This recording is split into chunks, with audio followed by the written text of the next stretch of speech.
students, myself Pushpendra Kumar, Assistant Professor, Department of Commerce, SVM, Yoga and Health Science College, Muzaffarnagar.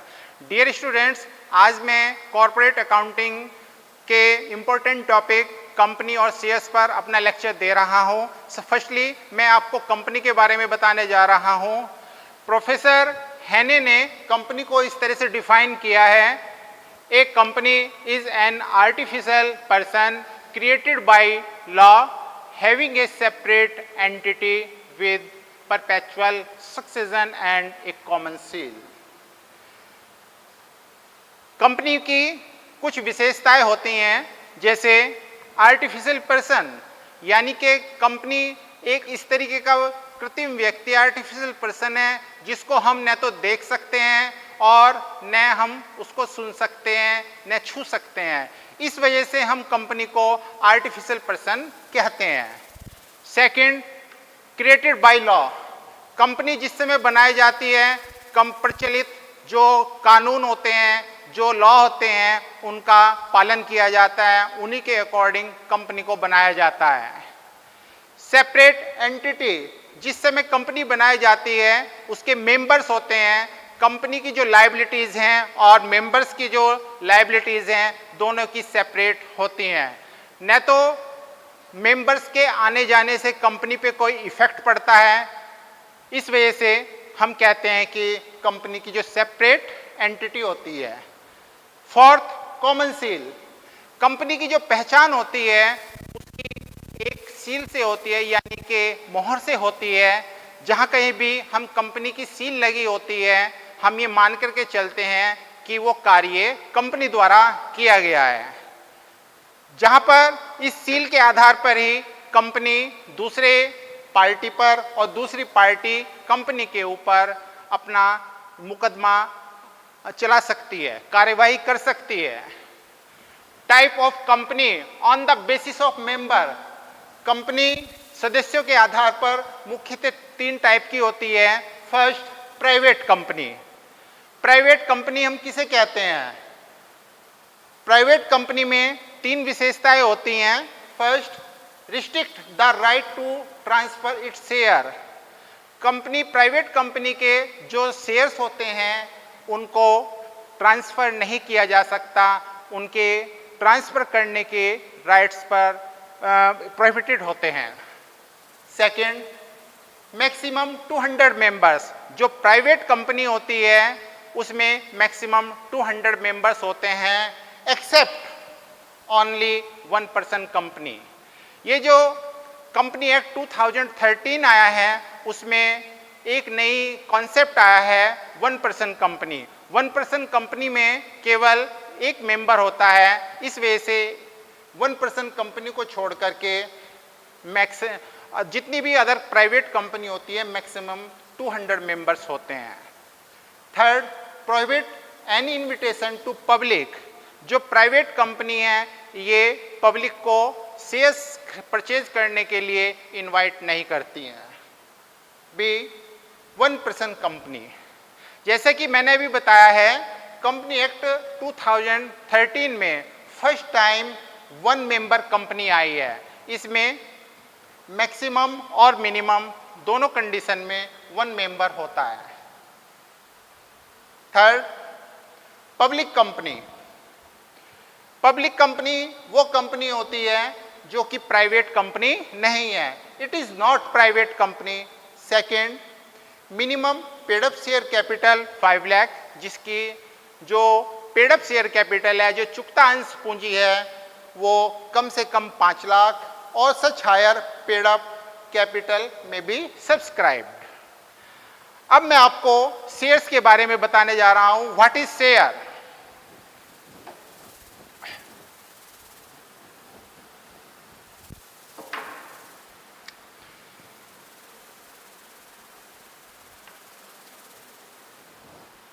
Company की जो total capital होती है वो एक निश्चित प्राइस के, एक निश्चित मूल्य के बटी होती है, एक निश्चित मूल्य में बटी होती है। जैसे कंपनी की जो टोटल कैपिटल है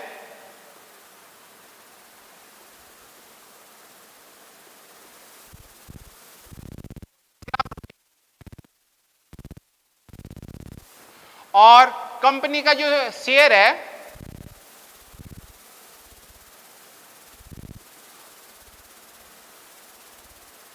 100 रुपीज पर शेयर है।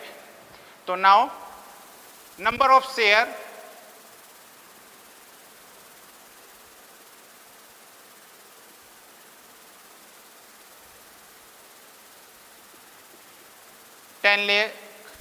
Divided by 100, 10,000 it is shares. तो इस बेस पे हम लोग कह सकते हैं कि जो कंपनी की जो टोटल कैपिटल है वो एक निश्चित प्राइस के में बटी होती है, जिनको हम शेयर्स कहते हैं।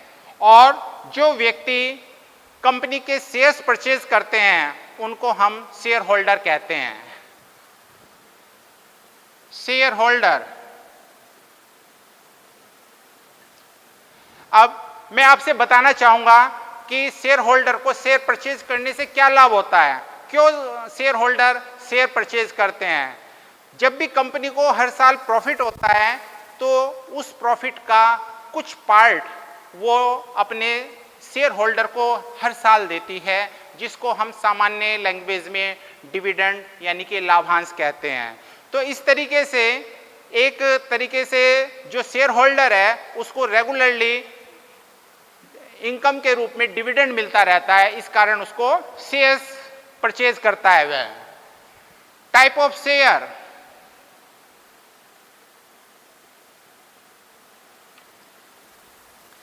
First, equity share.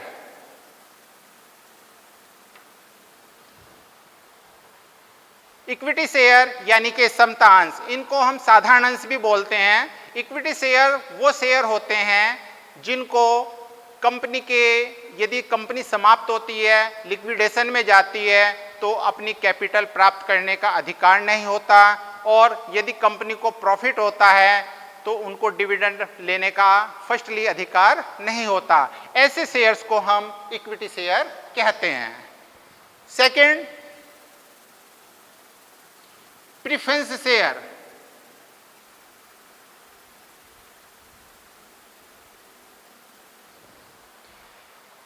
ऐसे शेयर्स जिनको प्रॉफिट होने की कंडीशन में फर्स्टली डिविडेंड मिलता है, और यदि कंपनी लिक्विडेशन में वाइंड अप में जाती है तो उसको अपनी कैपिटल मिल जाती है। तो यदि कंपनी को ये शेयर होल्डर्स को ये दोनों राइट होते हैं तो उन शेयर को हम प्रेफरेंस शेयर कहते हैं। Third, sweat equity share. Sweat equity shares वो शेयर्स होते हैं जो कंपनी द्वारा अपने संचालकों, अपने एम्प्लॉयज को डिस्काउंट पे या बिना किसी कंसीडरेशन के दे दिए जाते हैं। ऐसे शेयर्स को हम स्वेट इक्विटी शेयर्स कहते हैं। अब मैं आपको शेयर कैपिटल के बारे में बताना चाह रहा हूं।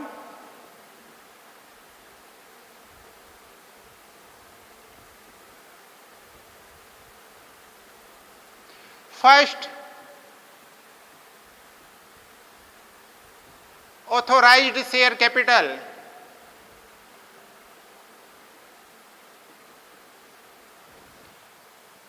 ऑथोराइज्ड शेयर कैपिटल वो कैपिटल होती है जो कि कंपनी के जो मेमोरेंडम ऑफ एसोसिएशन है, पार्षद सीमा नियम है, उसके द्वारा शेयर इशू करने के लिए अधिकृत कर दिया जाता है, उनको हम ऑथोराइज्ड शेयर कैपिटल कहते हैं।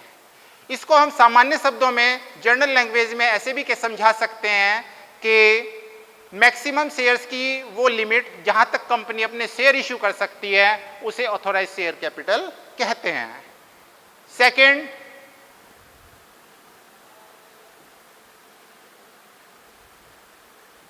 Issued share capital.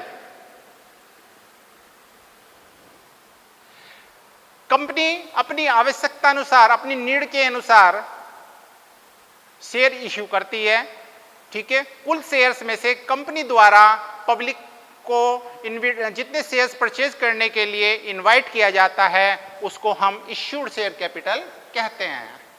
थर्ड,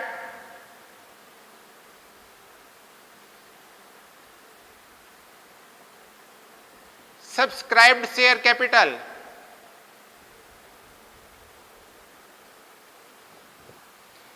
जिस समय कंपनी द्वारा पब्लिक को इनवाइट किया जाता है शेयर परचेज करने के लिए, ये पब्लिक के ऊपर डिपेंड है कि वो सारे शेयर परचेज कर ले या उनमें से कुछ कम शेयर्स परचेज करें।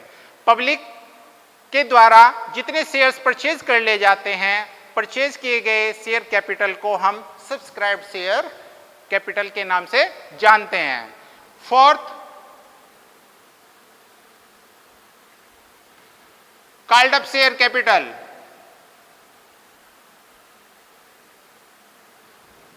हर एक शेयर्स का एक निश्चित प्राइस होता है, उस प्राइस को कंपनी वन टाइम भी ले सकती है और उसको इंस्टॉलमेंट में भी ले सकती है।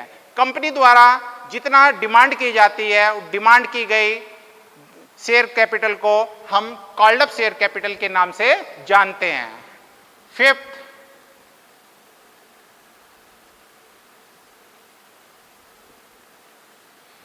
Paid up share capital, public द्वारा जितना अमाउंट कंपनी को पेड कर दी जाती है, उस अमाउंट को पेड अप शेयर कैपिटल के नाम से जानते हैं। लास्ट आता है हमारा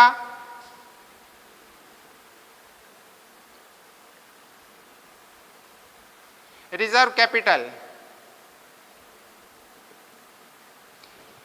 ऐसी शेयर कैपिटल जिसको केवल कंपनी के समापन पर, लिक्विडेशन पर मांगा जाता है, उस कैपिटल को हम रिजर्व कैपिटल के नाम से जानते हैं। थैंक्स।